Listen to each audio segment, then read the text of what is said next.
Co-chair of the Mayor's Commission on Art, Monuments, and Markers. And I'm joined today by 4 other of our commissioners. This is the second of our public hearings. We did Queens last week, and we're doing, is it Manhattan tomorrow? Yes. Okay.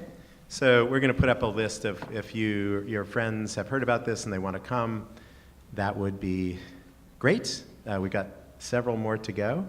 I wanted to say that this is being broadcast on Facebook Live, if anybody, just so you know, and that'll be recorded. We did have a CART transcription services for captioning. We're hoping that that person can still show up. That person was delayed. So we're hopefully going to have CART transcription for the second part of the hearing, but we're not going to have it right at the beginning of the hearing. But first I'd like to ask my co-commissioners to introduce themselves. They'll get an introduction, and then the format of today's activities will be that people get to testify. Everybody gets 3 minutes. They'll be seated over here in groups of 3, 3 minutes each, and I will call out the names of those who are about to testify. So Harriet, would you like to introduce yourself? Sure. I think this is on, right? You can hear me? It's great. I'm Harriet Senni. I'm a professor of art history and museum studies at City College. I have written several books on public art and memorials, one that focuses exclusively on controversy. So I'm feeling not quite at home here, but at least as if I have a reason to be here. Thanks. Thank you. Good morning, everyone. My name is John Calvelli. I'm the Executive Vice President for the Wildlife Conservation Society. I'm the chair of the Cultural Institutions Group, which is the organization, the 33 cultural institutions that are on city land and in city buildings. I'm also the vice chair of the National Italian American Foundation. We've got one here, thanks. Good morning, my name is Jack Chen. I'm a historian and curator. I'm a co-founder of the Museum of Chinese in America. I've taught at Queens College, and I now teach at New York University. I'm very concerned about the histories in New York City, especially of communities who have been not recognized or under-recognized or in some ways disappeared. And I see monuments and plaques and all that as part of that kind of broad set of questions that I'm looking at. Morning, my name is Justin Moore. I'm the Executive Director of the New York City Public Design Commission, which is the part of New York City government that since 1898 has been responsible for the review of our public spaces and public buildings, and that includes public art and monuments on city-owned property. My background is in architecture, urban planning, and urban design, and so our work is really looking toward the design and stewardship of public spaces. Yeah, go talk to her. Okay. I'm sorry, there's one more commission member who's here who we'd like to seat. And so I'm going to ask you to introduce yourself, and then I'm going to give. There we go. Thank you. My name is Audra Simpson. I'm professor of anthropology at Columbia University. I'm a social scientist, a scholar of indigenous studies and settler colonial relations, and I'm a Mohawk from Ganawage, and we have a long and proud history in New York City. Thank you so much. And I'm going to stand for this part of my presentation. So I'm going to give you a little introduction. Thank you so much for all of you for coming out. Beautiful to see you all here. I'm going to give a brief introduction of sort of how we've been doing commission and what the commission is, and then we'll get on to the testimony. We're really here to hear from the public today. So this is our name, the Mayoral Commission on City Art, Monuments, and Markers. The first thing to say is simply that the idea of controversy around public art is not a new thing, certainly in New York City. And I'll just give one example. There was, this is going in and out. There was a sculpture in front of City Hall that was commissioned around the turn of the century, ended up getting installed in 1922, and it was called Civic Virtue. You can see it standing there. The work of art, between the time it was commissioned and the time that it got put up, there was a lot of ferment in America about women's right to vote, et cetera, the suffragette movement. By the time it got put up, by some people in New York City, the work of art was seen to be insulting to women. You can see that the allegorical figure of virtue is a man standing, and at his feet, it's maybe hard to see, are three women representing vice. So this was quite controversial for many years. It ended up getting moved in the 1940s, I believe it was, to City Hall out in, Borough Hall out in Queens, where it remained controversial for a long period of time, finally being moved here back to Brooklyn, where it is at Greenwood Cemetery now. So I just wanted to say, it might seem like a new idea, but as Harriet Senni and other scholars of this could say, that there's been controversies around monuments, at least for the last century and many centuries before that, we believe. Oh, sorry. Okay. This has a delay. Okay, sorry about that. So the other thing to say is, of course, that this kind of controversy is something that's going around in many different parts of the United States. There are controversies, obviously, people have heard about what happened in Charlottesville around Confederate monuments. There's a big controversy you can see on the slide on the right there around the depiction of a mayor of Philadelphia, former Mayor Rizzo, which stands in front of City Hall. So I just want to say that this kind of controversy, this kind of discussion around monuments and markers is something that's happening all across the United States, certainly right now. New York City is not alone. So we were then charged by the mayor to come up with some policies. The Mayoral Commission on Art, Monuments, and Markers will advise the mayor on issues surrounding public art and historic monuments and markers on city-owned property. So it's very important to say we're not talking about street names, we're not talking about school names, we're talking about monuments and markers and only on city property. So if there's some areas of New York City that are actual federal property, that wouldn't be something we'd be talking about in this commission. And by the end of the year, the commission will propose non-binding guidelines. So this is an advisory group. We'll give some idea about guidelines to advise how the city should address monuments seen as inconsistent with the values of New York City. That was the charge to this commission.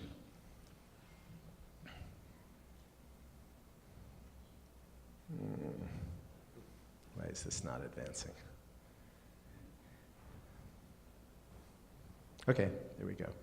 Sorry. We'll have it manually advanced.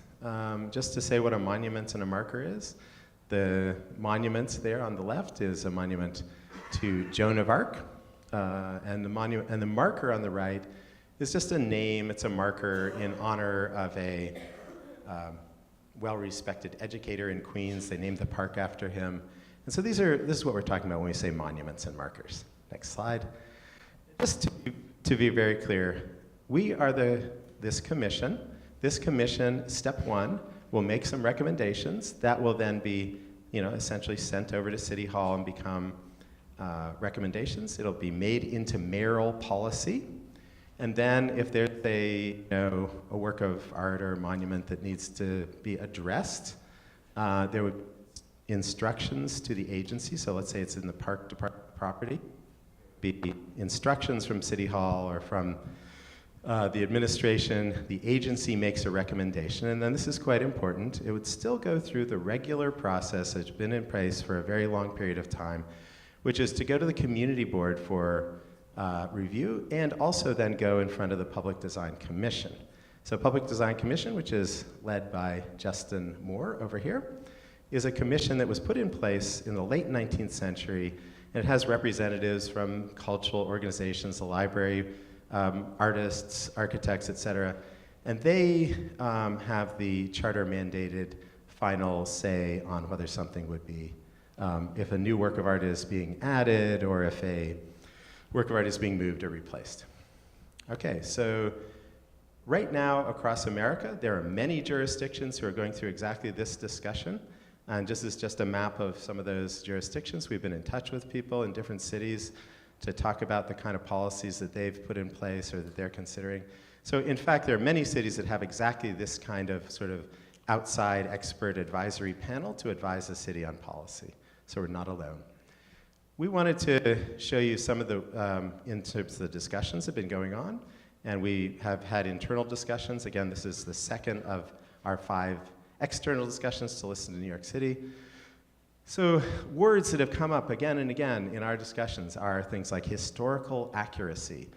How do you know, the history of a particular monument? Participation, what is the participatory history of that particular monument? Who got to decide? And then inquiry into power, like who had the power to put a particular monument or marker in place? Complexity, it's important to remain, to understand the complexity of the history of New York City and the complexity of the history of any individual monument. And possibility, so while the charge to the commission really had to do with the question of, let's say, images of hate or symbols of hate, there's also possibility, which has to do with the future and commissioning new works which haven't been imagined yet to fill in, let's say, some of the blanks in terms of what's represented in public. Next slide, please. So here are some principles that we've been playing around with, which have come from the commission. And those principles, you can read it, but include inclusion, that New Yorkers should feel welcome in New York City in public spaces, historical understanding, respect and commitment to in-depth and nuanced histories. We have historians on our panel who are very strong on that, as well as others. Complexity, as I mentioned before, the layered, evolving narratives that represent New York City's public spaces. And as I said before, this idea of sort of reckoning with power, like who gets to put up monuments or has to say. Next slide, please. And then just to be clear, interventions, a lot of the discussion has been around simply taking stuff out or taking it down or putting stuff, or does it stay or does it go? And we simply wanted to say that there are other kinds of interventions, and we have just sort of some examples up here on the upper left. Artist named Edgar Heap of Birds has gone to different parts of American cities and sort of said, I would like to remind you of the native folks who lived here and identify who that is. There's the idea of new monuments. There's a monument to Harriet Tubman up in Harlem, which was commissioned under the Percent for Art program. We have our Percent for Art director. So it could be a new monument, adding to the history. There could be temporary interventions, like this one on the upper right is a garbage truck covered with mirrors. And Merle Euclid's artist-in-residence at Sanitation Department has worked for years to figure out how to represent sanitation, represent the workers of New York City in public places. There can be institutions. There are institutions around America. You could say that the museum in Battery Park City, the Museum of Jewish Heritage, is a monument. It represents itself as a monument to represent the Holocaust. It's not a sculpture, but it's a different kind of monument. There are educational ideas. We've been talking to the Department of Education. And then this idea of public dialogue through temporary works of art. So the one in the lower right is an artist named Paul Ramirez-Jonas who encouraged people to talk in public and then put their words up in large letters. Next slide. So again, the hearing format, which we'll get to in a minute. We're really here to listen to you. Each speaker is going to have 3 minutes. That's going to be a timer. You'll see your time going down, and there's a big couple of beeps, and we'll ask you to wrap it up at that time. If you don't feel comfortable coming up to speak in public, or you don't have your thoughts together today, or you want to tell somebody else, we have an online survey. The online survey has already got a couple of thousand responses. It's at nyc.gov/monuments commission. Next slide. And just to be clear, I don't know how readable that is at the back of the room. We are at our second of 5 public meetings like this. So there are 3 more coming up. So we invite you to come to those. And that is it. Okay, so I'm going to sit down now, and we're going to call forth our first group. Hold on a sec.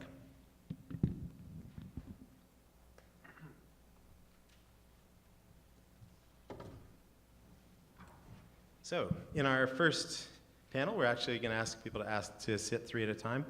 Assemblymember A.M.W. Colton, Nancy Tong, and Ryan Lynch, if you could come forward to speak. Thank you for coming.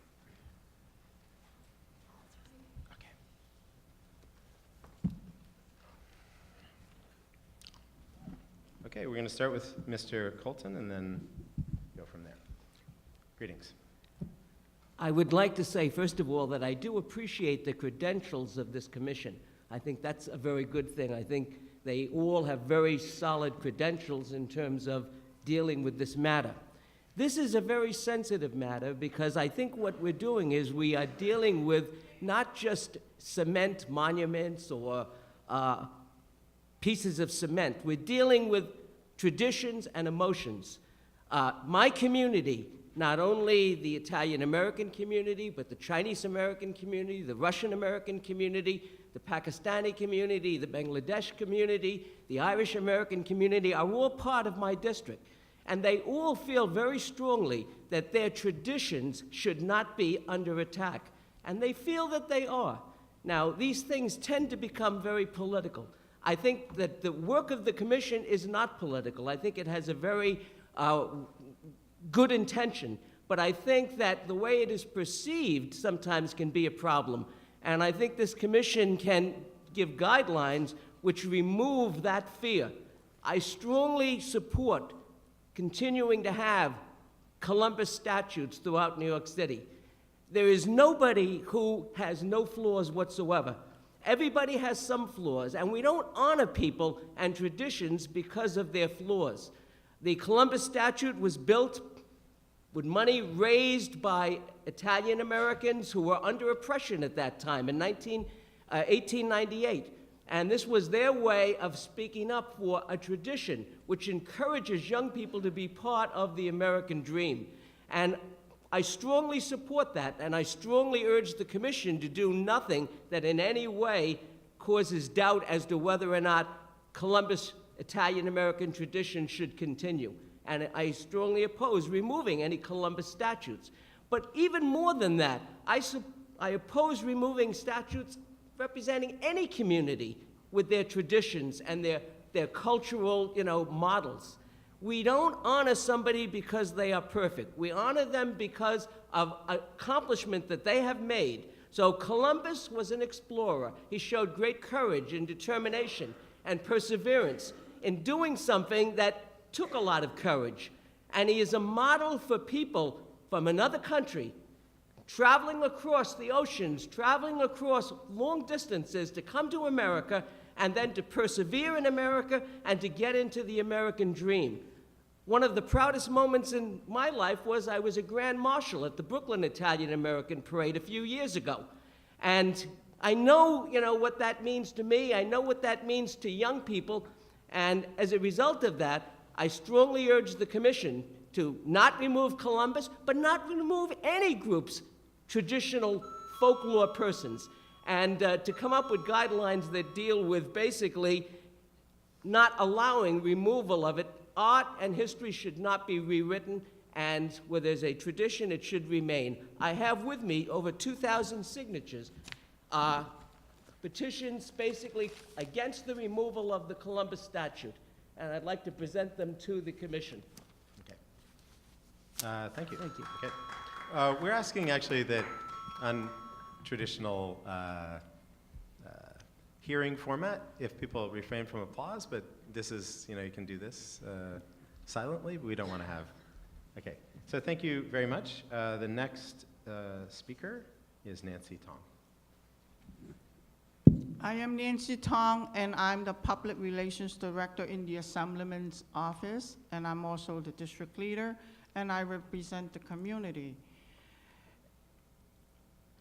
And I support for not taking down the Columbus statue from all the people in the community.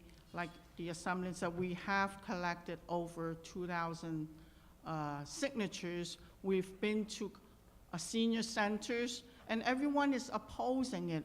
Why do we need to take down their culture? This is their culture.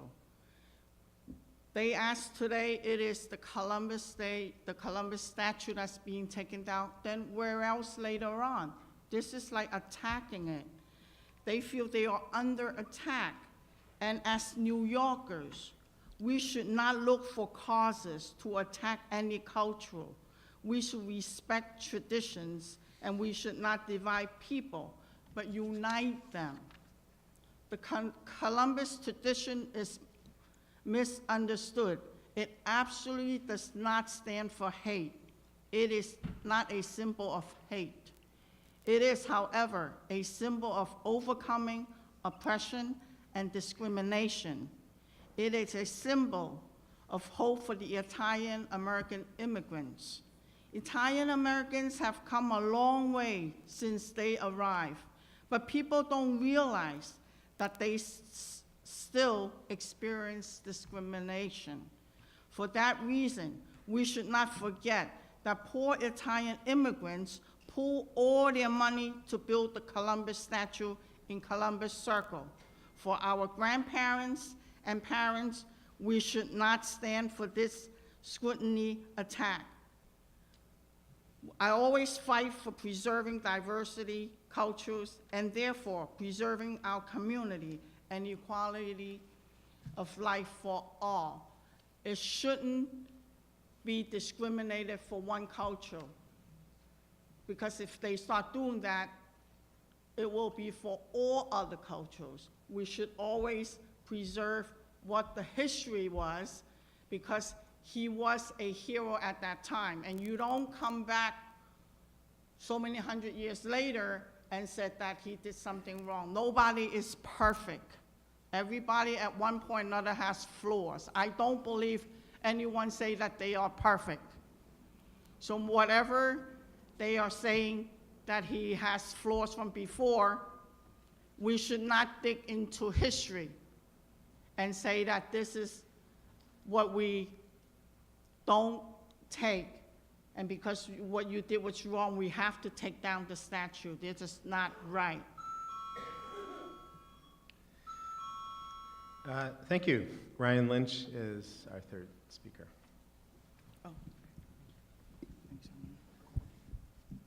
Good morning. My name is Ryan Lynch, and I am the Policy Director for Brooklyn Borough President Eric Adams. I want to thank Co-Chairs Finkel-Pearl and Walker and the members of the Mayoral Advisory Commission on City Art Monuments and Markers.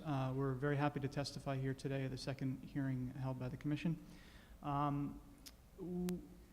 We're thrilled to submit testimony to the Commission on how the City of New York should address monuments seen as oppressive and inconsistent with the values of New York City. The work being done is an important self-reflection upon our history and the scars of that history as we continue to work to become a more perfect union.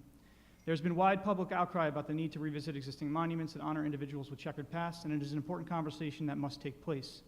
At the same time, we must build up our communities to recognize the rich and diverse history of individuals that strove, that strove against all odds to improve the quality of life of countless New York City residents during a time when their efforts went largely unrecognized and subsequently were not honored by the decision makers that often did not look like or experience the same New York City as them.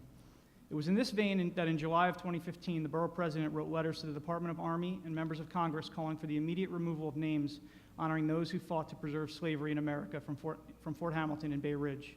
We still believe this is a worthy call in Fort Hamilton and throughout Brooklyn and New York City. In that very same letter, we called for the convening of a commission of historians and local leaders to identify other historical figures more befitting of recognition than those that took up arms against the United States of America. Today, we renew that call, but also expand upon its vision.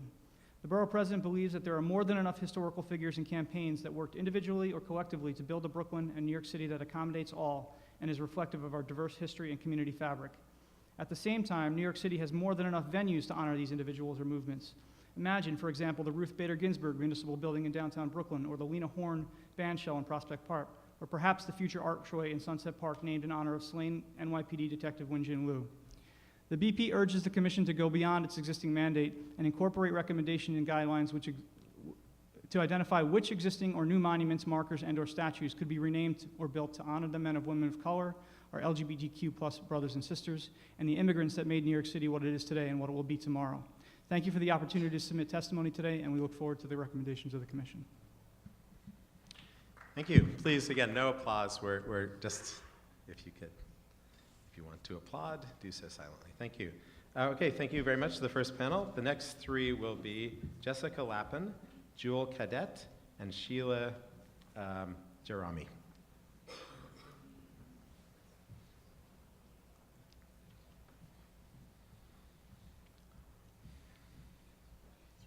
thank you. Well, good morning. Yes, okay, Jessica, if you Shall could I start. begin? Yes, go ahead, please do, Great. yes. Good morning, Commissioner Finkel-Pearl and the other members of the committee. I'm Jessica Lappin, President of the Downtown Alliance. Hold on one sec. Can you hear in the back? Okay, can you please have the microphone closer to your speaking? Thank you. Is that better? There we go. Great. Thank you very much. Thank you. Good morning again. I'm Jessica Lappin, President of the Downtown Alliance. I have a letter, testimony that is being passed around, but I'm going to read excerpts of it and share what I hope will be some insight and recommendations as you are making your recommendations, particularly as it relates to sidewalk plaques that mark Lower Broadway along the route of New York City's ticker tape parades. We at the Downtown Alliance have a maintenance agreement with the city for the 206 plaques that have been installed, and we have been the primary entity dealing with inquiries and controversies about them since they were installed in 2004, following an Art Commission approved streetscape and design program that PDC authorized in 2000. And I just want to say first, as you deliberate, we think there's a difference between public monuments that by their design and purpose were intentionally used as tools of oppression or to incite violence, and those whose intent was to record history or mark notable moments in time. There is, for example, ample evidence that monuments honoring Confederate generals that were raised throughout much of the South were done not with the intention of honoring fallen soldiers or marking important battles, but rather to specifically further ideals of white supremacy and rally citizens to resist integration and the expansion of civil rights. The plaques that mark the ticker tape parades that occurred in Lower Manhattan are notices of events that happened, not rallying cries for each and every individual that marched up Lower Broadway. They're not endorsements, but a public recounting of the 131 years of history and the birthplace of our nation, and a way to highlight the importance of this street in that history. And in their totality, they tell an interesting and complicated social and moral story. There were men who were given parades that no one should venerate and that history rightly judges unsparingly. And by our estimate, there are at least 20 markers that one constituency or another, possibly more, would find deeply antagonistic, including brutal dictators, fascists, religious leaders, and others. In our view, because of that, to remove only one or a few would be tantamount to grooming history. We can't erase the moment anyone marched up Broadway, and I don't feel comfortable whitewashing history. And it would also risk opening a Pandora's box. As the commissioner mentioned, controversy is not a new idea. So our recommendation is that if the commission thinks that we should remove some of the plaques, we strongly endorse the removal of all of the plaques. And I will skip to the end because I'm short on time. Because it's also very difficult. You can't really asterisk or put one or two words that describe some of these people into the sidewalk and explain the controversy. But to that end, before Charlottesville, before the mayor's tweet, we had already contracted with the Museum of the City of New York as a partner to deepen the materials we publish about the ticker tape parades and create a digital, I will wrap up, digital teaching guide that will live on our website. And I think that's an example of how technology can be used today to really explain what is a very complicated history in some of our city. And given the city's commitment to Wi-Fi, we think beacon technology, for example, is another way that we can provide a richer history. So, thank you. Thank you. Next is Jewel. Is it Cadet or Cadet? Cadet, okay. My name is Jewel Cadet, and I'm the program manager for youth and community empowerment at the Center for Anti-Violence Education in Brooklyn. CAE is a nationally recognized leader in violence prevention and trauma-informed physical violence prevention and programs. We have been serving communities across New York City for over 40 years. We work in schools, LGBTQ youth homeless shelters, community organizations, and places of worship. CAE's founders recognize the connection between strengthening the physical body to inspire personal empowerment and emboldening the voices of survivors of violence to combat racism, sexism, homophobia, and other social injustices. Our programs address systemic challenges and work towards racial and gender equity and social justice in a variety of ways. As a grassroots intersectional feminist and anti-racist organization, we are opposed to any monuments which commemorate individuals or groups who have perpetrated violence, especially against members of marginalized communities, including indigenous people, women, children, Black people, and people of color. But I'm here today specifically to testify against the statue of J. Marion Sims, which stands across from the New York Academy of Medicine on 5th Avenue and East 103rd in Harlem.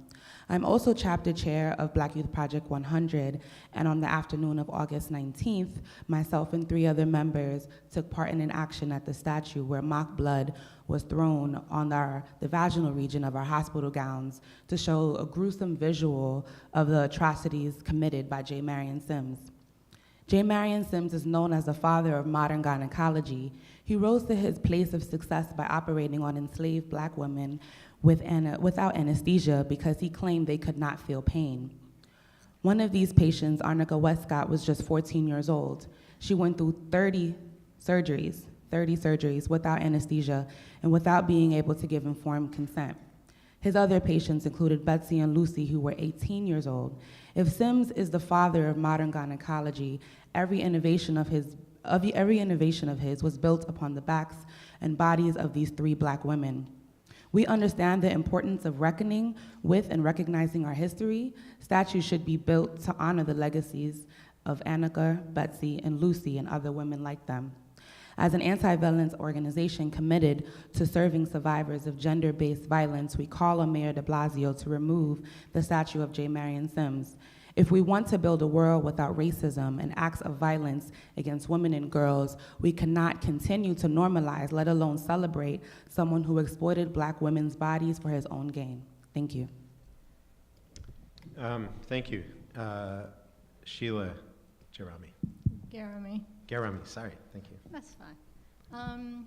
I'm Sheila Garami. I'm an art historian with a particular interest in public art and monuments. I think 3 minutes is not enough time, but we'll see what I can say. First of all, I'm concerned about the removal of Lee and Jackson in the Hall of Fame for Great Americans on the Bronx Community College, which was removed without campus discussion. They were just taken down. It is a national landmark, and I don't know how that happened legally. I know they're in storage, and I know that they're most likely not coming back. So that's one concern of mine, is how could they have done that without going through some kind of process where the community, the public, could have some comment. It's part of an ensemble that tells a story, and the story is now altered. Another thing that I'm concerned about with Columbus is a lot of discussion about Columbus Circle, but we have Emma Stebbins' Columbus statue right behind this building in front of the state courthouse. It was designed by a woman, a lesbian. It is her largest marble work. It has historical value just as an artwork. It was paid for by a private collector, so it's not the Italian community that funded this. It was meant for Central Park. I think it's in the wrong location. It should not be in front of a state Supreme Court. It's almost invisible. I think this is a major borough. We are known across the world. We need something to represent us, and it's not Christopher Columbus in this particular statue. I think it should be relocated to Central Park, where it was designed to go. Okay. Thank you. You're finished? Yes? Okay. So we thank you to the 3 of you. The next 3 are Marianne Nicosia, J.C. Hallman, and Jermaine Lewis.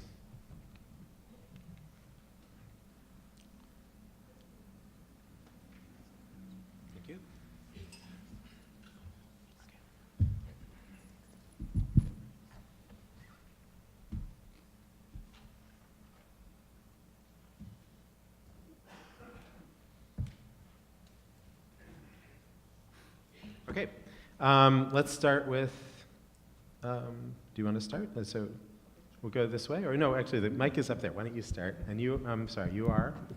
Marianne Nicosia. Marianne Nicosia. Okay, thank you very much. We'll go this way. Yeah. I'm just here to say that you Americans do not know that my Hispanic mother from Dominican Republic thinks that Christopher Columbus is a hero. But today, the world will know that my mother, Rosa Celeste Valerio Nicosia, thinks Christopher Columbus is a hero. I can only criticize the Columbus Citizens Foundation for not making Columbus Day a round holiday that includes the Hispanic community, because my mother told me herself that it took 18 years for Columbus to do his voyage, and it was Spain, Queen Isabella, and King Ferdinando that, helped Columbus, discover America. And my mom told me that Columbus and Queen Isabella had a certain chemistry that made it all work. So I am here to say that you Americans do not know that my Hispanic mother from Dominican Republic thinks that Christopher Columbus is a hero. And the reason why my mother is not here to speak for herself, because she is 78 years old and her health is not in good condition. But my mom could give you a great class lecture on Christopher Columbus. And my mom is no vapid North American Latina like me. She is the real thing, born and raised in Dominican Republic. So I can only criticize the Columbus Citizens Foundation for not making Columbus Day a round holiday that includes the Hispanic community. You just don't know what I get at home. My mother is Hispanic. She has a Spanish accent. She is, the most Hispanic woman that you can meet in the world, but yet Americans just don't know that, my mother thinks Christopher Columbus is a hero. Thank you. Jermaine Lewis.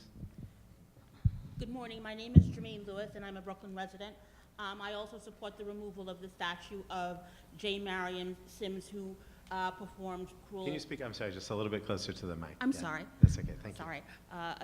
Sorry. Again, my name is Jermaine Lewis. I'm a Brooklyn resident. Thank you.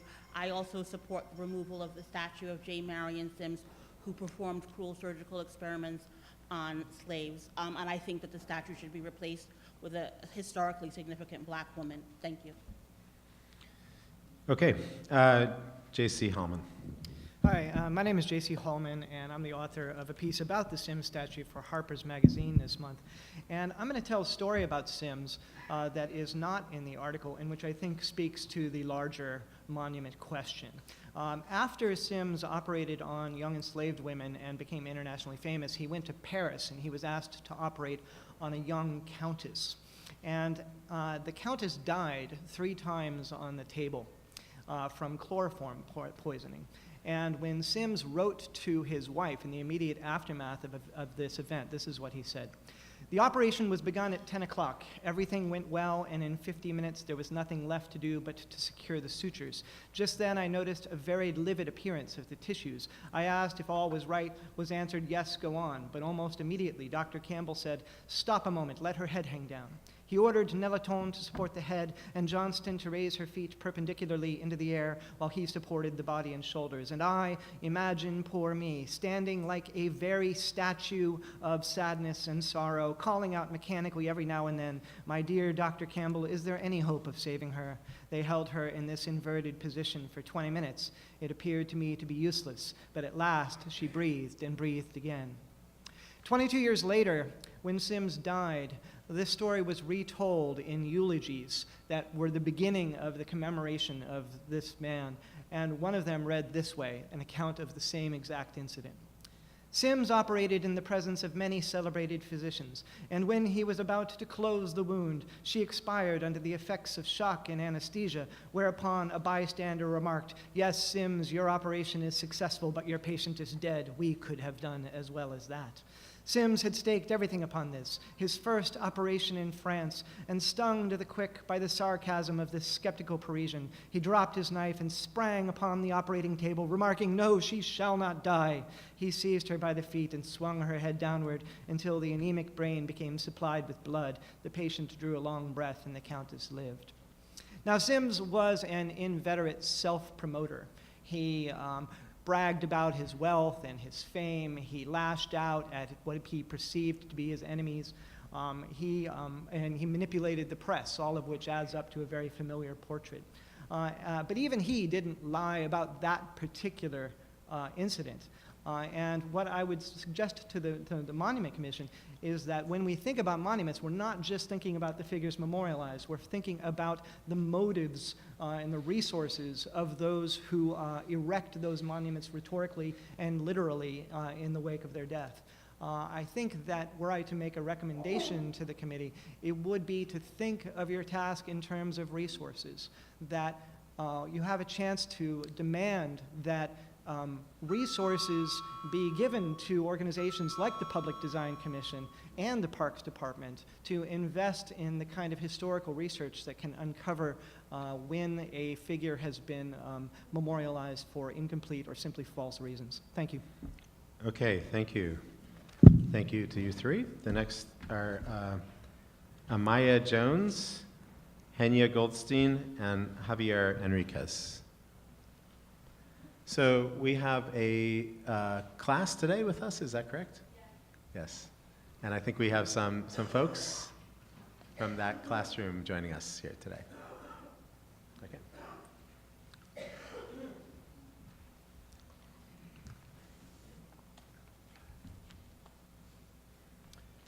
All right, let's start at this end. What is your name? I'm sorry. Hi, my name is Amaya, and I'm a student at Academy for Young Writers. I feel as the Christopher Columbus statue should be removed, as he is biased, and as I wrote down here, he did not find America, actually, and he named Indians, oh, I shouldn't say that. He actually gave Native Americans the wrong name. He was actually heading to America to find Indian spices, but actually wound up calling them Indians. So I think he should be removed for that. I also agree with the fellow people that came up here about the Sims. I agree that he should be taken down because it makes no sense that us black women should have to suffer and look at his face every day to see that what he did to us was very cruel. And that's my opinion. Thank you. Henya Goldstein? Yes. Do I turn this? Yeah, please bring the mic close to your Can you hear me? voice. Hi, my name is Henya, and I'm a teacher at Academy for Young Writers. And, you know, growing up, I went to an all-girls school, and I was taught about Columbus in a very, you know, glorified, he was this hero, and so on and so forth. And then once I went to college and learned more about history, it kind of boggled my mind that the way history is taught and the way when I would pass that statue, you know, people in my family would be like, oh, there's Columbus, he's discovered our world. And I think this is not just about replacing monuments and taking them down, it's about education. And so I think that it's not just about let's take down some of these statues, it's about like working with organizations and seeing how we can maybe add something to the statue or replace it with some educational resources or some primary sources, some excerpts, so that people can learn like what's the other side to the story, whose side is not being represented. And I understand that with the Italian Americans, it was there as a sense of cultural pride, but at the same time, that's one side of the story. And what about all the Native American culture, which Columbus really impacted them immensely in a very negative way, you know, started the slave trade, basically got rid of almost an entire civilization. And I think that I'm glad that you have this commission and you can hear our voices. And I specifically want us to be able to bring these conversations into communities that feel really strongly about keeping these monuments. And so how do we get, and I'm not saying that I have the answer, but the open dialogue, in order for healing to take place, I think that we have to acknowledge the multiple sides to history. And I don't think removing a statue or replacing it is getting rid of history. That's just actually showing the different perspectives, and something my students know, and I'm always looking at the other side. And if someone can convince me to keep Columbus statue up, I'm open to hear it, but as of yet, I don't understand, unless you put some memorialization of the people who, Native Americans who were the victims to that. I don't understand why we would celebrate one member and not think about the millions of others whose lives were lost.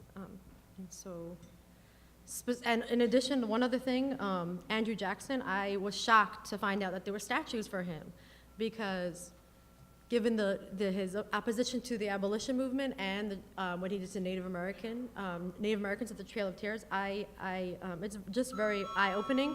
And again, my whole mission is education, so if we could have these conversations, have them with your children, have them, in your communities, then that will be a starting point for us to heal. Thank you. Javier Enriquez. Chivos Goa. My name is Javier Tlaloc Enriquez. I'm the head of the Humane Civic Services. I'm born and still live in Williamsburg, Brooklyn. My master's thesis at Boricua College on the psychological implications regarding overly excessive imposition from non-representative icons which exclude an entire people. I believe one of your principles is inclusion, correct?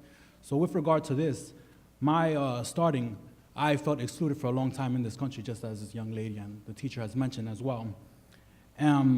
So with regard to the Columbus or whatnot, having grown up and been educated here in the United States, having long been told that Columbus is a great discoverer of America, with some mentions of people such as Amerigo Vespucci, one also grows up on the streets and places after Christopher Columbus. Even the name of the country where my mother is from is called Colombia. The view from a broader sense is that as a person of color growing up in the United States, we're often surrounded by white icons from educational institutions, Columbia University and my John Wayne Elementary School, PS 380, to movies and television, to churches and the various statues around the city, statues in Central Park of Columbus and Dr. J. Marion Sims, who experimented on slave women. So with regard to indigenous, let us be clear on those not only being of the domestic United States, but throughout here, this hemisphere, we call Hispanic based on Richard Nixon's definition, the president. So with regards to the Museum of the American Indian, it's getting reduced, of course. Of course, that's federal land, of course, as you mentioned, but it lost its library where I developed one of my papers with regards to Benjamin Franklin. Let us also recognize that these coat of arms have symbolic recognition of the indigenous people, not icons as we should have, but just symbolic, the coat of arms on the flag of New York State. And with regard, there are so many Italian Americans who do not recognize Christopher Columbus. We must recognize it as well. So it does not represent an entire culture in itself. My great friend, Robert Cangiano, he was adopted and raised by an Italian woman who was against this as well. And with regards to great Italian Americans, let us recognize John F. Kennedy, President John Fitzgerald Kennedy.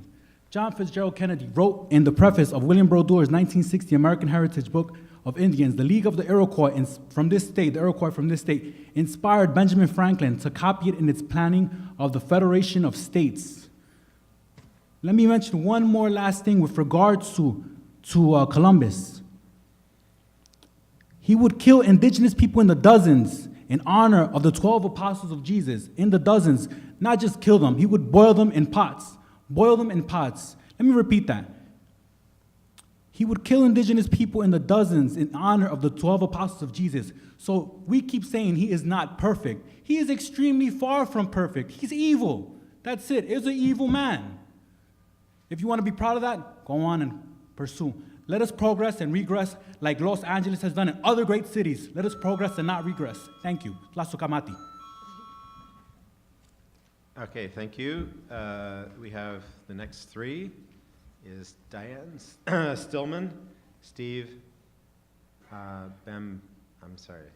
Bambundo, and Jennifer Wingate.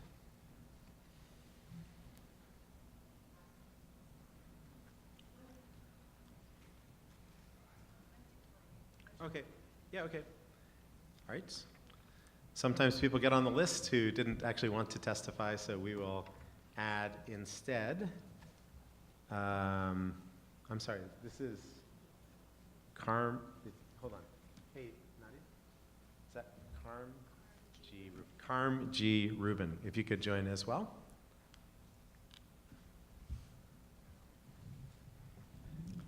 All right, let's go down. Is that Diane? We'll go down this way? Yeah, okay. Diane, and then I believe that's Steve, and then Carm. Okay. Good morning. My name is Diane Stillman. I'm a native of Brooklyn. I've been blessed with a good education. I'm an attorney, and in middle age, I became a high school English teacher. Now I'm retired. I'm teaching law to retired people, and I'm volunteering at a homeless shelter.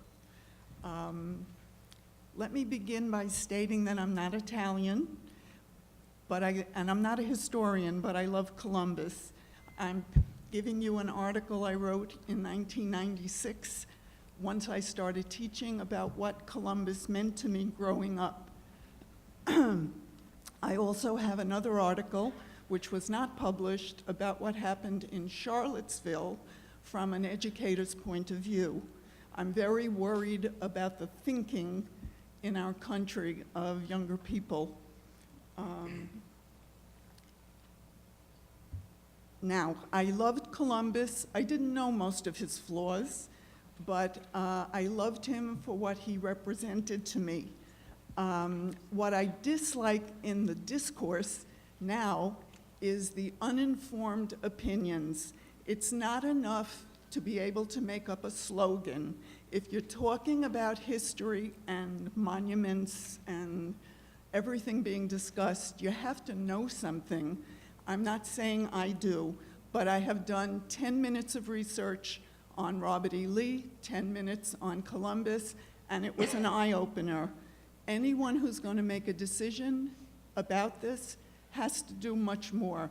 Most of you on this commission are experts in some field. Okay.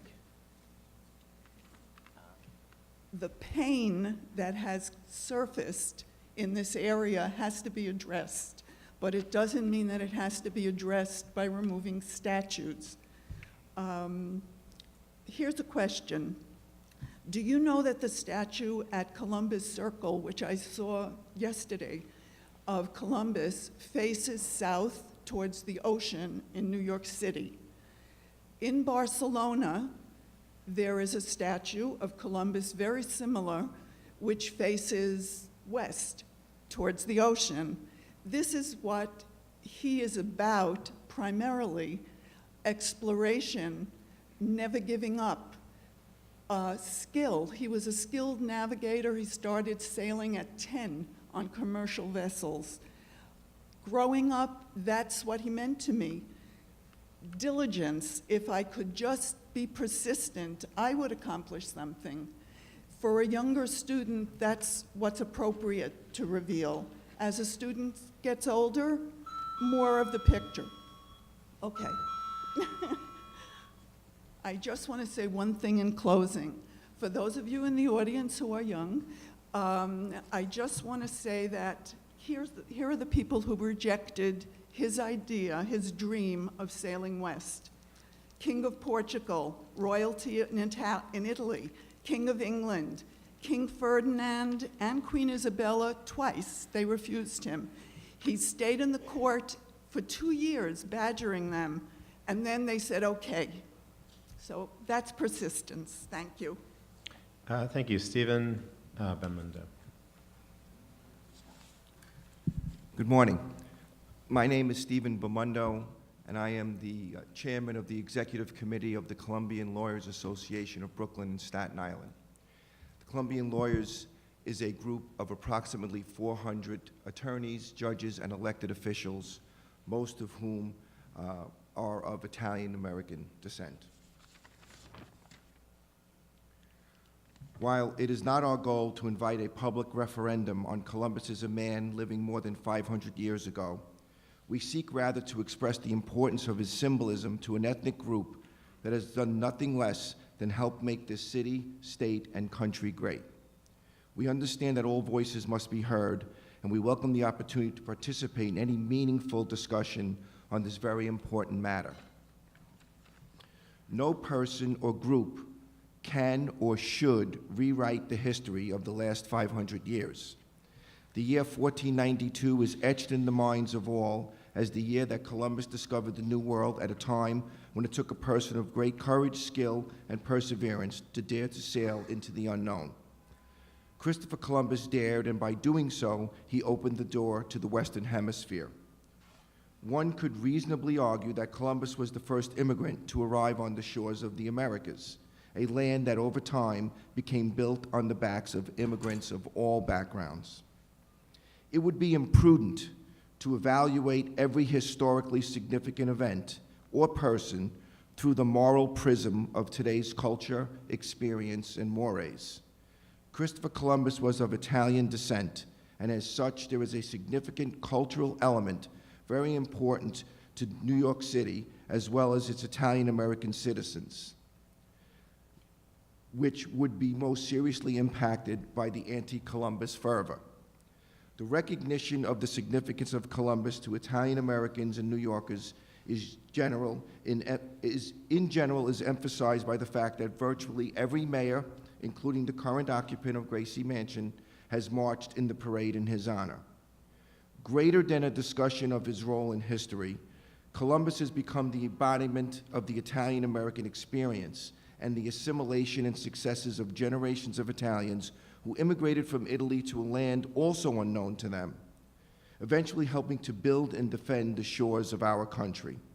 There can be no separation of the impact of Columbus on the New World without the interwoven link to Italian-American culture, its heritage, and most importantly, the American experience of its immigrants. After the tumultuous years following the mass immigration of Italians who suffered unconscionable bias, a statue honoring Columbus and his discovery of the New World was built with contributions from Italian Americans who sought to demonstrate their love and loyalty of our America. The statue sits prominently at Columbus Circle and is more a symbol of pride of Italian Americans in Italy's contribution to the creation of America than the individual achievements of the man himself. To remove, modify, or otherwise alter that statue and its iconic symbolism would be a clear and irreversible affront to the Italian-American community in New York City. Thank you. Thank you. Carm G. Rubin. My name is Carrie Rubin. I'm an environmental activist and a futurist. History has always presented us with psychologically complex and morally ambiguous figures who are often embedded in the cultural context of their times. And there's an important lesson in this, because in what ways are we wearing the blinders of popular opinion and oversights in our own time? I would predict that future generations will look with great scrutiny upon all of us, excepting those that are strict vegans, for our tolerance of the factory farm system and the well-documented abuses that are going on there. This controversy over the statues creates an opportunity to educate, to attain a more mature perspective on history. And I would say that instead of taking down the statue of Columbus, what I would like to do and what I would propose would be to ring Columbus Circle with a series of portrait statues of the native chiefs that were encountered when American explorers came here, and tell part of their story, and call attention to the historical tension between these peoples. And I mean, this is part of the drama of history. This is what makes history so interesting. It's sort of like when we were children, we watched Saturday morning cartoons where there were very one-dimensional heroes and villains, and now we watch anime with like Hayao Miyazaki, where the appeal of it is that the characters are neither completely good nor completely evil, and that's the strength of his storytelling. So I would also encourage more that we add to the city's heritage. There are a lot of overlooked periods of history, say Lady Moody in Brooklyn, who founded an early utopian community in Gravesend and hosted Quakers at a time when this was controversial. Brooklyn was the birthplace of American animation, and I grew up in the neighborhood and you would never know it. There's a lot of history that we can call attention to. These topics themselves, probably few of us, including myself, are aware of the latest historical scholarship concerning many of these figures. It would be good to have a conference, say on Columbus Day, exploring the history of this period, the issues it raised, how he was viewed in past times, how he's viewed today, and also calling attention to the history and mythology of the native peoples who lived here, maybe trying to restore the ceremonial year that they had. There's always room for more, and so I'd say use this as an opportunity to educate. Thank you. So, Nadia, do we have another set? Okay, thank you very much. Thank you to this group. Next we have Maya Dosh, Rosalind Tejada, and John Giaglione. I guess it is, I'm sorry for the pronunciation. Gaglione, sorry. Okay, we'll start at this end and go this way. And you are? I'm Maya. Okay, Maya is first. So my name is Maya Dash, and I'm here as both a Brooklynite and as an art historian who specializes in public monuments. And I'm here to testify that it is fine. It is fine to remove select monuments that no longer represent the ideals that we stand for as a city. And I'm saying this as my professional opinion as an art historian. There's lots of hyperbole right now about how removing monuments erases history or rewrites history. But monuments have never truly been about some sacred fidelity to one true history. They're always about the politics of the present, of the moment in which they were created. The way that we remember our history, who we celebrate, is how we frame our identity now. So that said, I would like to encourage the committee to advocate for the removal of all 5 Christopher Columbus statues in New York City's parks, and for the removal of the J. Marion Sims statue, who Ms. Cadet introduced earlier, as these 2 figures no longer deserve to be put on pedestals, quite literally, in our communities. There are dozens of other Italian-American innovators who better represent us than Columbus, medical innovators that would better represent us than Sims, and the Lenape Nation has never been adequately represented in the land that was once theirs. Opponents of the removal often state that such monuments, while flawed, create dialogue. Yet the Sims statue proclaims, quote, "His brilliant achievement carried the fame of American surgery throughout the entire world," unquote. To the vast majority of New Yorkers who walk by this statue, this is the only information we have. Nothing about the fact that fundamental to his fame were his inhumane experiments on enslaved women without their consent. If a plaque is added to acknowledge these women, it does not fundamentally change the fact that Sims is depicted heroically, standing on a pedestal, hand on his chest, looking outward, flanked by medallions that celebrate him. A plaque next to this monument is insufficient. A substantial inversion is necessary.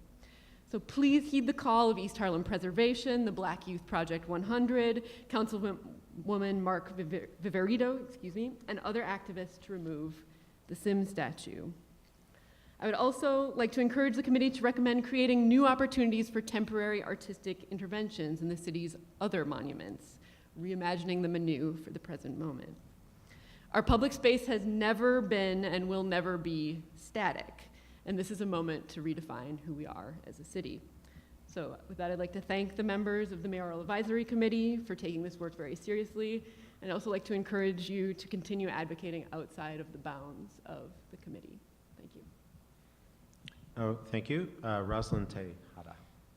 Hey, my name is Rosalind Tejada. I'm a Dominican student at the Academy for Young Writers.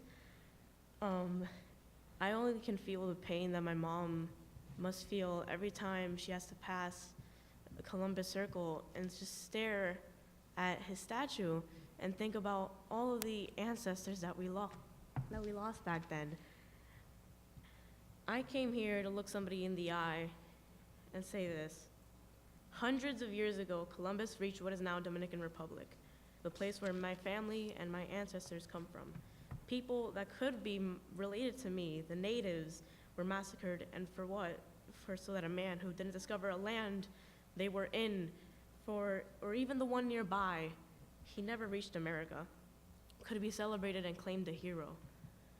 For those stating that he's a symbol of Italian pride, forgive me when I say this, he is no man to represent it.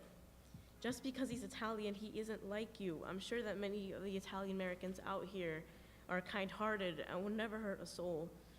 Please take down his statue, and if that's too much, at least revise. Add the Native Americans who were lost. Wipe off the smudge on your name. You're only dragging down your pride. I believe taking down, keeping up, or even updating a statue depends on what the person has done. Christopher Columbus should not be up there. He is no hero. And sure, he did bring attention to the New World, and if he didn't, we would not be here.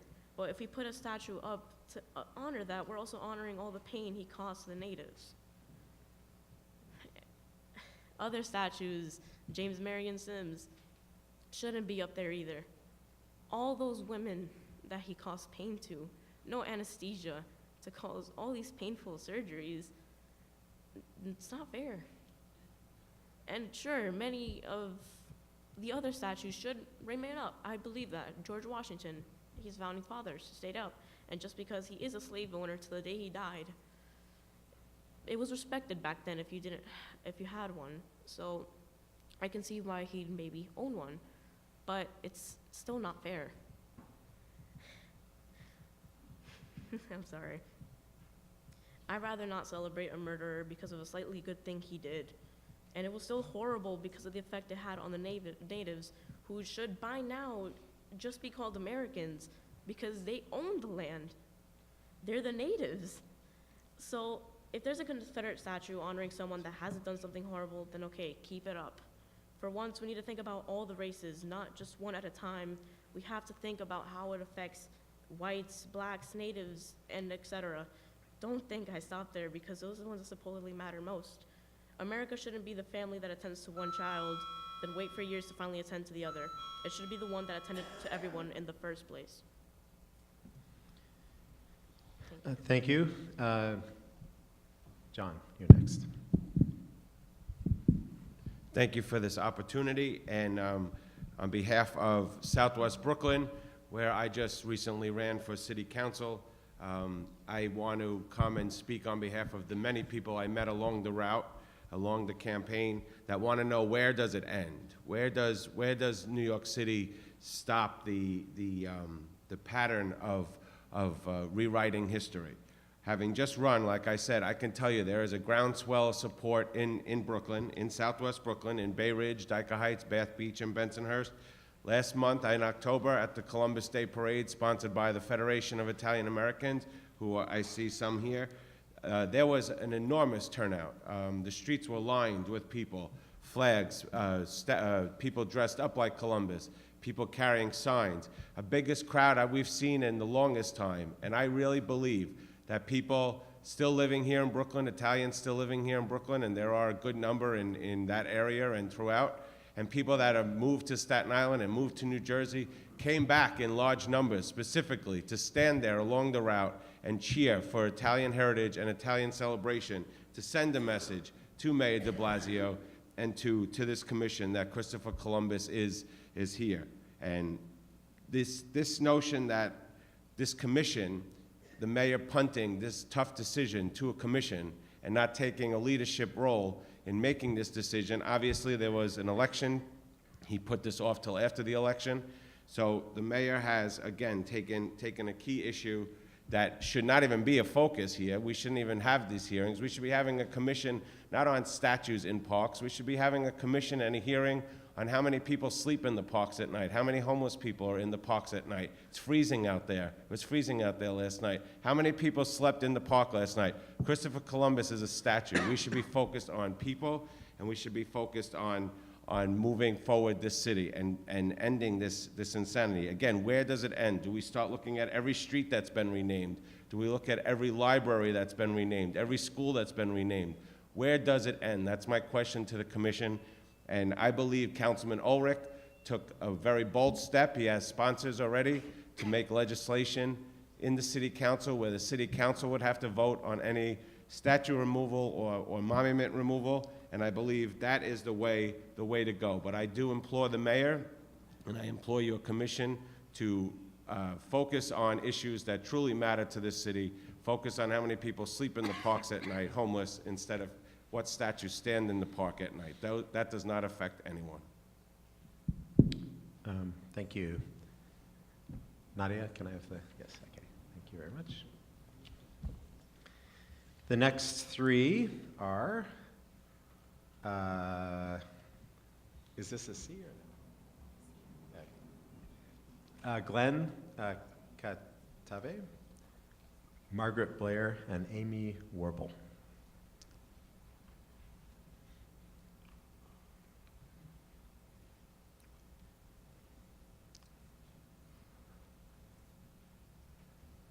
I'm sorry, and you are Amy, and you are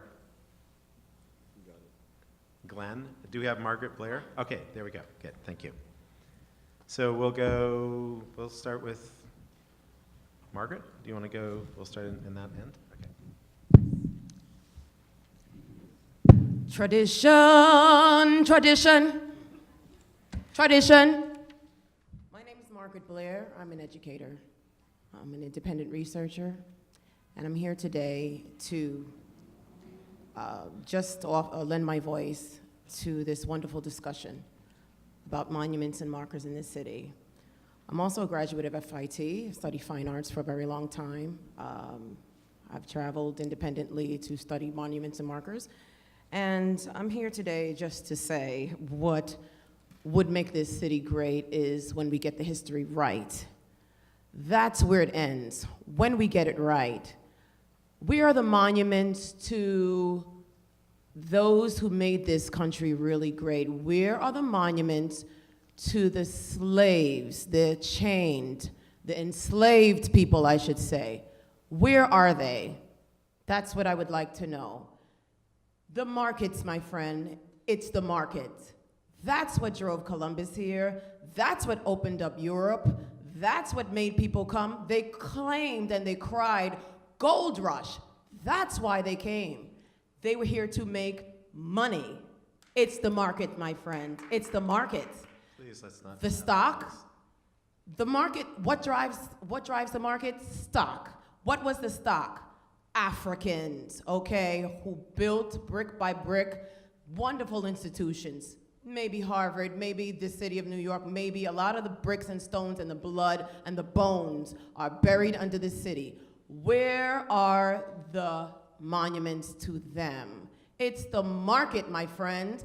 That's what Columbus was really after. He was paid to search for more gems, for more money. And how did this country become rich? It's the markets that drove every European to this place to search for more money. What gilded the streets of Europe, what gilded a lot of those streets were the spices and the gems and all the wonderful things that they have raped and have stolen from natives and people from other places. It's the market, my friends. That's what really made this place so great. Money. And it was done on the backs of African people. Where are their monuments? Where are those statues? Where are the Africans who have chains around their necks and those who have really suffered here to make this country great? They have paid the price. Where are their names? What are their names? I'd like to see that. I'd like to see that reflected. We want to talk about tradition. It's wonderful when you neglect how this country has been made so great. We want to sing that song, money, money, money, money, money. We're tired of that song, right? Right? We all know the song. It's on our televisions. And we're, being represented by people who just worry about the money. Right? And it hurts other people. Thank you. Please, no clapping. Gabriel, please. Thank you. Glenn, you're next. That was great. My name is Glenn Kantab. I'm the founder and CEO of Movers and Shakers. Our job is to accurately rewrite the history that's depicted in the history books and to change how the museums depict the narratives of Black and brown communities through the means of virtual reality, augmented reality, and the creative arts. My message here today is that false narratives are a cancer. The White Man's Burden was a poem that justified the colonization of quote-unquote savages. Pharaohnology was a false science that justified the intellectual inferiority of blacks so that we can continue to be in submission. If you look further down the line, the movie Reefer Madness created public hysteria and perpetuated a false narrative that marijuana makes black men go crazy and rape white women. We feel the residual effects of these lies at the institutional and individual level. We've seen it in the disproportionate sentencing for crack and cocaine. We've seen it through the war on drugs that destroyed our community. And you see it today in the fact that 89% of the male inmates in Rikers are men of color. False narratives perpetuated. Black Lives Matter is a terrorist organization. Colin Kaepernick is a traitor to our country for protesting police brutality. Trayvon Martin wasn't a little angel. These false narratives put us in cages, endanger our lives, and intimidate us into submission when we fight for our rights. The Columbus discovery narrative is an objective lie.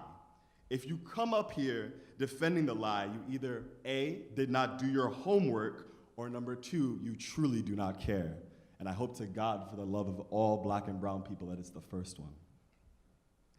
Italians, you have every right to celebrate your heritage, but not at the expense of black and brown lives, especially when your rich culture has so much more to offer.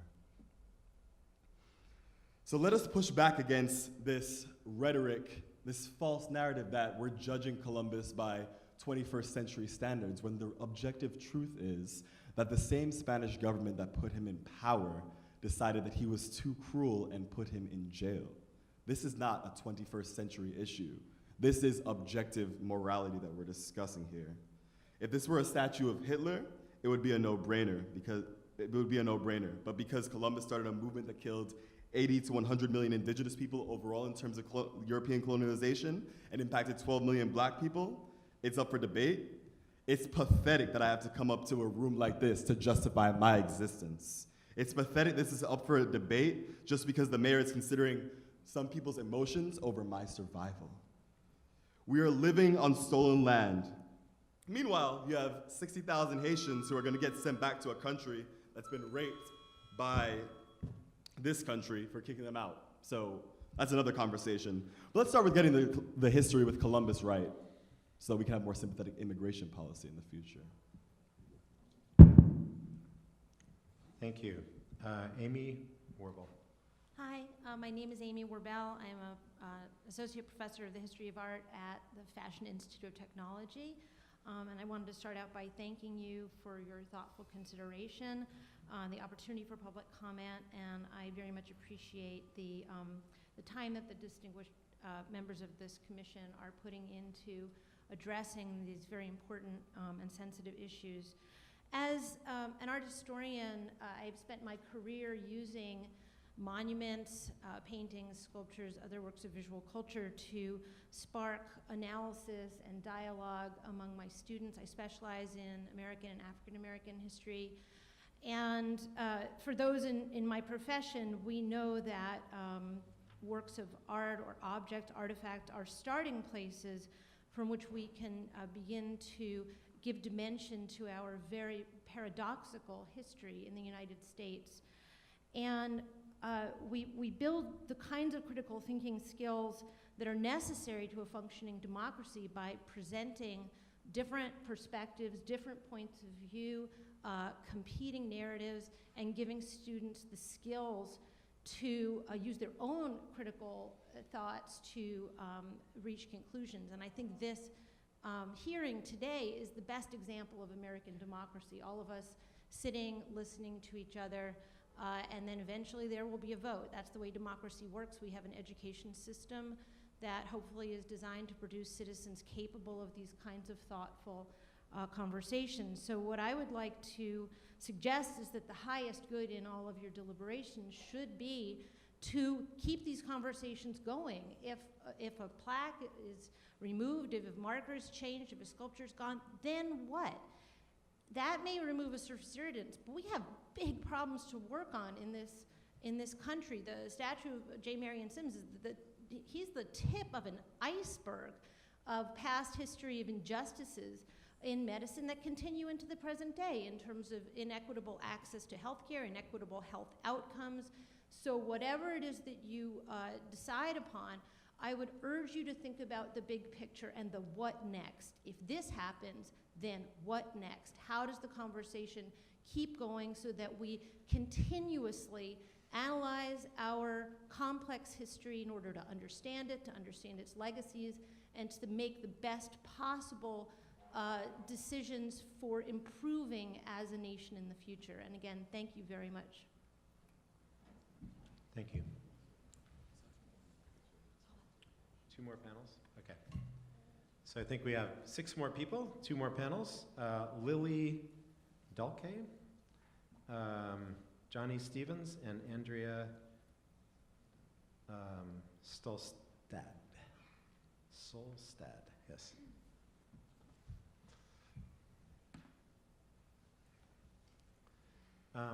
You are? Lily. Okay, so we're going to go Lily, and then, okay, Andrea, and then Johnny. Okay, go ahead. Okay, good morning. My name is Lily Dalk. Thank you for receiving my testimony. I work as a midwife at the Brooklyn Birthing Center in Midwood, Brooklyn.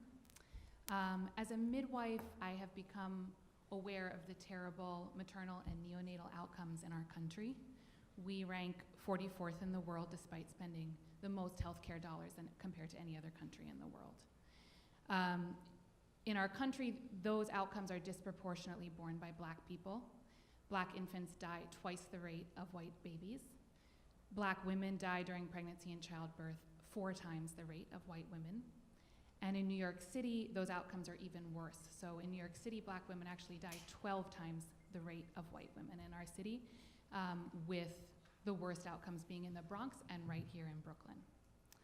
So how does this relate to statues? I'm here today to speak about the J. Marion Sims statue. I believe that statues are there to honor and uplift our values, and it sits with me as being deeply problematic that in a city where so many Black women and so many Black babies are dying, we are venerating a man who exploited the most vulnerable members of his community to advance his skills and his profession. The past is not past. In the hospitals around the city, Black women's bodies continue to be used for learning, for residents and for medical students. Black women disproportionately bear that burden of being learned upon, and they do not experience the benefits that come from that learning. So the advances that J. Marion Sims made in the field of gynecology has not translated into better outcomes for the women who made that learning possible. So what are our values as a city? If we have this maternal and neonatal mortality crisis, what are our values when we have a statue of a man who set in place set in place the practices that we continue to see today? Thank you so much for your time. Thank you. Andrea? Hi, my name is Andrea. I'm an artist. I can't hear anyone say native New Yorker and not think of the massive natives killed 500 years ago, 500 days ago, this giant killing field that we all stand upon. When I brought the monument issue up in conversation with a friend, they said, why? It's just another dumb piece of art, you can ignore it. I said, no, it isn't. It's not just an artwork. Monuments are public figures seen by everyday people every day, like professionals, laborers, families, parents, and children alike. How many people walk by these monuments every single day on their commute to work? How many people of color are reminded of colonial violence every single day on their commute to work? These aren't paintings or sculptures cloistered in some sort of like regal museum or one more elite white box gallery. Those spaces are all distinguished by doors. through which you can choose to enter. Monuments are out in the public. I can't choose to not see a monument, no more than I can choose to not see a tree. Monuments represent core cultural values to visitors and passersby, and at the moment remind us as a society that the flaws so easily found in our own. A life considered so noble and exemplary as to be captured in bronze is supposed to represent the best of what we have to offer. Are these role models the best we have to offer history and to each other? Clearly, those 500-strong everyday people who appear at the Museum of Natural History for a day of action on Columbus Day feel that that answer is no. They are insufficient. These monuments are simply not who we are as a public anymore, who we are as a city, and who we will become. A more tolerant, inclusive, diverse, and compassionate community whose actions mirror a hunger for and a commitment to justice. Integrity should not be confused with rigidity or a resistance to change, but in recognizing a necessity for change. While I commend the mayor for a well-appointed panel and thank all of you for your contributions, I'm interested in expanding dialogue to solicit and document the wealth of alternatives being volunteered from the public community at large, not just the most prolific from our arts, political, and academic sectors, but all New Yorkers, students, neighbors, and comrades.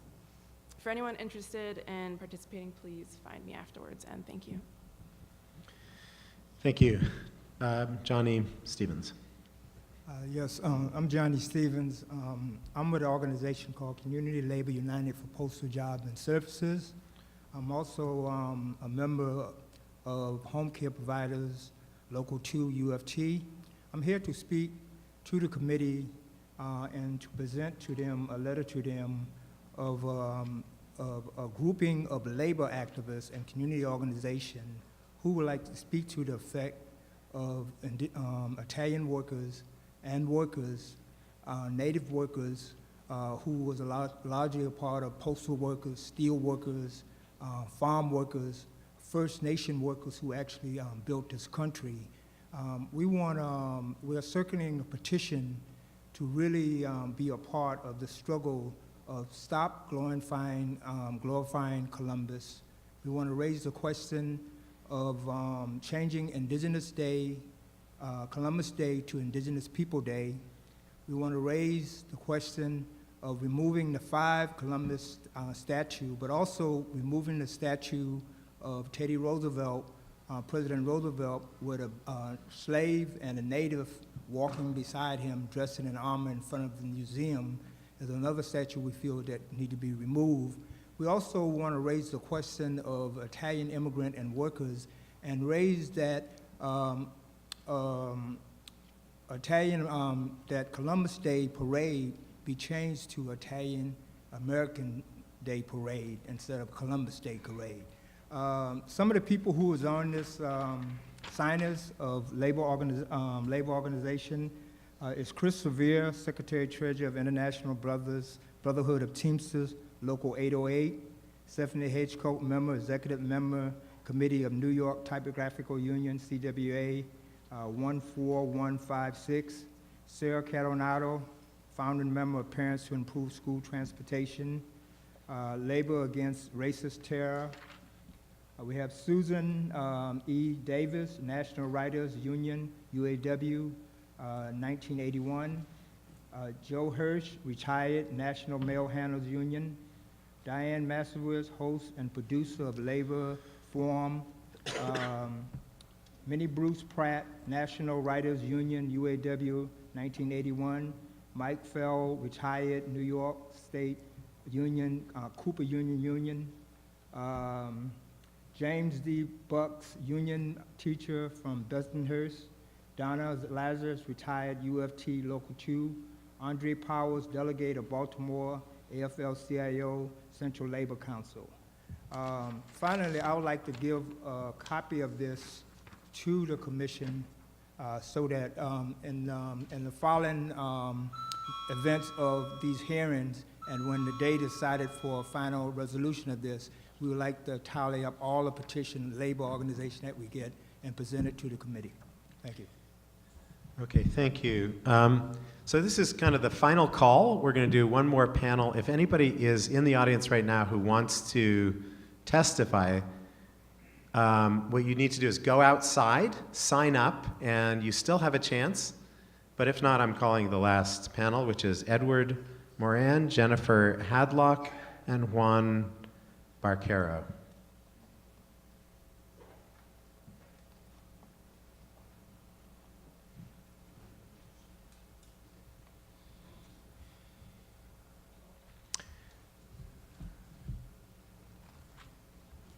Is Jennifer Hadlock? Oh, there you go, okay. And you are, sir, at the end? I'm sorry. Okay. You can go, is it, and you are? Yes. My name is Edward Moran. Edward, you're first. Thank you. And then we'll go to Jennifer and then Juan. My name is Edward Moran. I'm a poet and literary historian who represents a growing coalition of community and literary people who are interested in replacing many statues in New York City with those of poets. In 1944, during the darkest days of World War II, Fort Greene's beloved poet Marianne Moore wrote In Distrust of Merits, a remarkable poem that still serves as a rebuke to today's corrosive civic dialogue, both locally and nationally. An excerpt from the poem, somewhat less than 140 characters, could handily serve as a counterweight to the tweet storms that have sadly come to represent our official national discourse. Moore writes, "We vow we make this promise to the fighting. It's a promise we'll never hate black, white, red, yellow, Jew, Gentile, untouchable." In recent days, we have allowed our shared language to be hijacked by cruel and unusual politicians who are using words as a weapon to wreak cruelty and divisiveness in the land. Marianne Moore is one of a vast community of poets, living and dead, who offer a kindlier, gentler alternative. She deserves to be memorialized in Fort Greene Park, near where she lived and wrote for some 37 years. So too does Richard Wright, who composed parts of Native Son while sitting on a bench in the selfsame park. So too does Walt Whitman, the great poet of American democracy, who advocated for the creation of the park as editor of the Brooklyn Eagle. So too does Sojourner Truth, and so many others who spoke truth to power. The coalition of which I'm a member includes a growing number of members at Marianne Moore's own Lafayette Avenue Presbyterian Church in Fort Greene. We believe strongly that the voices of poets need to be foregrounded on our civic landscape. This includes especially the voices of women, the voices of people of color, the voices of the marginalized, the voices of the dispossessed. Let us tear down our monuments to military prowess, political cruelty, and exploitative exploration, replacing them with what Yeats called monuments of unaging intellect. I wonder what Marianne Moore would have thought of the situation in New York City today, where there are only 5 statues of women among the hundreds in our parks and public spaces. 7, if you include Alice in Wonderland and Mother Goose. Another Brooklyn-born poet, Chaim Plutzik, had Federico Garcia Lorca in mind when he wrote in 1950 of cities like Granada that had killed their poets. Plutzik believed that indifference to poetry was just as pernicious, fearing a future American society devoid of literature that represented, quote, the final distillate, the eternal stuff, pure and radiant as a drop of uranium. I call on New York City to lead this charge against indifference by populating its parks with poets, that in honoring their commitment to language, we may come to an ever more profound sense of our shared values as a diverse and compassionate community. Thank you. Please, no clapping, sorry. Jennifer Hadlock. Okay, we have some more, okay. Good morning. My name is Jennifer Hadlock. I am thankful to have a chance to speak today. I believe that we need to go through a process of healing to undo racism and white supremacy that is the foundation of the founding of this country. And part of that is to be truthful about our history. Columbus was only revered after the Revolutionary War because the founders wanted to separate from the British and have a different story of our founding than the Mayflower and Jamestown. He never even stepped on the mainland that is now the United States. He tortured and enslaved indigenous people. Being anti-Columbus does not mean that you're anti-Italian. J. Marion Sims' statue in Central Park honors a man who experimented on enslaved black women to learn about medicine, supposedly. The New York City claims to be a progressive and progressive place. And how are we different than the Confederate statues in the South? The current status of history has whitewashed and celebrates racism, and we need to change this. This is an opportunity to make those changes, and this commission has the power to do that. Please don't squander it. Thank you. And Juan Barquero. Yes. Hi, good morning. Thank you. Can you speak closer? I'm sorry. Move the mic. Okay. Well, my name is Juan Barquero. I am a young citizen, naturally born, raised in this land that had no borders less than 400 years ago. And although I've been born here, I'm still treated as a second-class citizen. Seriously. And in my motherland, I am considered mestizo. So I am Indian with European blood. So I'm here to tell you that we all know that the people in Europe came here because they were being oppressed, politically, religiously, and they had diseases too. They were fleeing away from contamination. They were contaminating their own water. Now here, their own children are contaminating the air. That's crazy. And I'm also here to tell you that there were 500 nations here, 500 natives that actually welcomed the European settlers. They welcomed them. They gave them their hand. They fed them. They educated them. They actually taught them how to survive the harsh winters. And how did the European repay them? We basically put up a statue of a terrorist, of the terrorist of this land. If you're going to have a statue of a terrorist of this land, you might as well have a statue of Osama bin Laden. Seriously. Because he's a terrorist of this land, right? So I'm just telling you, take down that statue. It doesn't belong in this land. That's it. Rest my case. Thank you. And there's one more group of three who have just signed up, which is Tracy Phoenix, Jackson Rockingster, and Cheryl Dupree, or Dupris.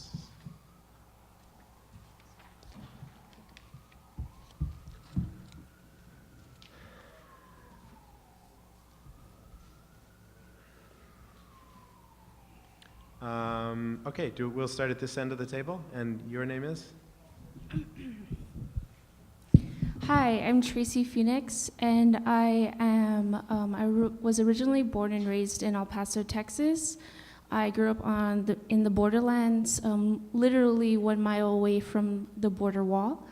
I am here I work here in Brooklyn with A Blade of Grass, which is a socially engaged organization, and I'm also Innovative Cultural Advocacy Fellow at the Caribbean Cultural Center of African Diaspora Institute. And there are various ways to really dissect these arguments about monuments and markers, and I kind of want to get into a personal narrative about this. You know, growing up in Texas as a Chicana Native Texan with indigenous roots, there is barely minimal markers that commemorate Chicana Native indigenous peoples there. And just to think about my experience growing up with the border as a massive monument, it does incite violence to immigrant peoples. And that can be, that really changes the everyday interactions that people of color experience, from microaggressions down to psychological impacts that really make everyday living a struggle. And I think, you know, I also went to the University of Texas at Austin, where a lot of my colleagues we experience violence on an everyday basis, from racism, and then, you know, these white monuments kind of, they produce a false narrative that doesn't necessarily convey the strengths of people of color, indigenous, queer and trans people. And I think we really need to uphold these diverse narratives that reflect the values of our cultural leaders of color, and really bring that to the public face, into the public community, and honor those experiences that will protect people of color within our communities. That way we can feel protected and not have to experience violence on an everyday basis. So I just want to kind of really think about what cultural markers will reflect these inclusive values. Thank you so much for having me. Thank you. Cheryl Dupris. Hi. I decided to make a comment here because I was listening to everyone speak. I am from South Dakota originally. I'm a full-blooded Native American. I come from the Sioux Nation. My tribe is Minikojo and Hunkpapa, who house great leaders that have won battles in the West. I want you to remember one thing, that this is your community, and I'm not here to change your community. I'm here to participate. But I wouldn't want you to come into my community and make changes to my statues, to my monuments, to my legacy, how we see fit. Regardless of what has happened in the past, we can't change it. But we can move forward. I don't want anyone to change any statues. That's my opinion. And I don't want anyone coming in and saying, change your parade name to represent me. This is not fair. I want you to caution those who represent Native Americans in this cause to remove statues, because they do not speak for everyone. Trust me, they do not speak for everyone. This is your community. I love the statues because I can walk by and remember that man who did what he did in the past, and I can educate my visitors and my friends. Otherwise, I may forget. How many natives actually came forth to create a statue? You have never had a committee that came to create a statue in their remembrance. You have never had a community of natives to say, I'm going to have my own parade. And this is unfortunate because the leadership in our community is vast. We have over 5,000 tribes, which means 5,000 different views on our history and our culture. I will not impose on the Mohawk my culture for them to represent, as I do not want them to impose on my culture to represent them. The Lenape are people that you don't even know about. You talk to children, they don't know who these people are. And yet, you have other issues going on with names that represent Native Americans throughout your city and state.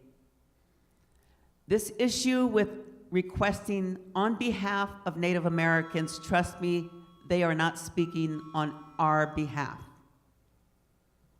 The leadership is lacking in my community to go forward and make a positive change. My only request would be out of this is that you educate your education system to make the change, so that when that child walks by that statue, they know what it means. Thank you. Our last speaker will be Jackson Rockingster. Thank you. Good morning, panel. I happen to be the president of the Haitian American Business Network Chamber of Commerce, that's HABNET Chamber of Commerce. I'm also the vice chair of the Flatbush Neutron Junction Business Improvement District, and I'm an adjunct professor at MCNY. I'm here today not to ask to remove a statue, but to erect one. Just to share with you a little history between Haiti and the United States. In the 19th century, around the turn of the 19th century, there was a man called Toussaint Louverture. I don't know if anybody here is familiar with that name. He's marginalized. The history of our people is marginalized. But what he did had a tremendous impact, not only in Haiti, not only on Latin America, but also this country. Remember, at that time, Napoleon Bonaparte wanted to conquer the world. He wanted to conquer Europe. He wanted to conquer the Americas. However, his army was promptly defeated in Haiti. Haiti, the pearl of the Antilles. Once that happened, he gave up all dreams of conquering the Americas. Had it not been for Toussaint Louverture and Haiti winning that war against the French, it's very possible that we would have remained the 13 original colonies and possibly speaking French. So we need to recognize that. The last thing I want to say is, please, honor this history. In Flatbush today, we have the largest number of stakeholders of Haitian ancestry. The business owners, the churches, religious leaders, the homeowners. I would like for them to be recognized. I would like the legacy and the history to be recognized and celebrated by all of us by erecting a statue, particularly in the Flatbush section of Brooklyn. There's a lot more I can say about Toussaint Louverture's accomplishment, but I think I will stop right there, and I thank you so much for this opportunity. Okay, so I think that is concluding the public testimony. I want to really thank everybody for your thoughtful testimony today, and we're going on to Manhattan, yes, as our next stop. Again, if you have friends or if you want to, weigh in online, we have, is the address up there? Yeah, nyc.gov/monumentscommission. We are looking for all of your input. So thank you very much, everybody, for coming. Thank you.